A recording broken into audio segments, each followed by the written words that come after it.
Through the surveillance video given to CHCH News, a vehicle is seen going off-road and mounting the sidewalk, where it would end up crashing into a bus shelter, nearly killing 4 people, including a young boy who's in hospital. Our cameras only caught the impact, and it was incredibly traumatizing, and just our heart goes out to the family. But the impact was here.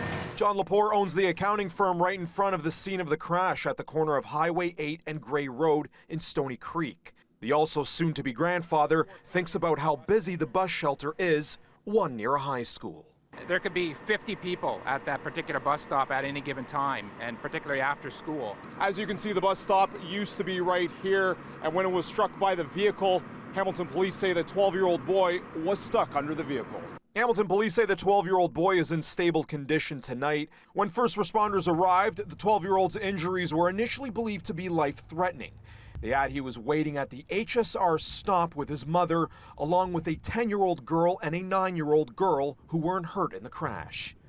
In the surveillance marked at 5:48 yesterday evening, an eastbound blue Honda Civic was attempting to turn left on Gray Road, but bumped and redirected a westbound Hyundai car off the right lane and through 2 poles on the sidewalk. It's unbelievable how tight of a spot, but he went through that spot.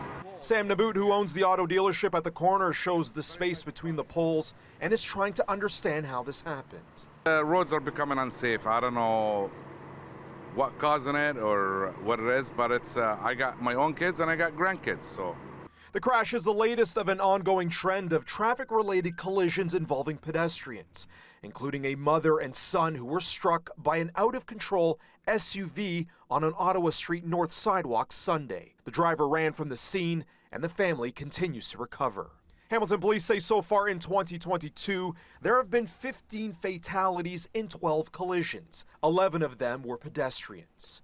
The string of incidents sparked Hamilton Centre MP Matthew Green to issue a statement urging action for safer streets, adding, "When people aren't safe to walk and bike down the street or cross intersection, then it's time to admit that we are in the midst of a public safety crisis." Hamilton police say the drivers involved in yesterday's crash remained on scene and were cooperative.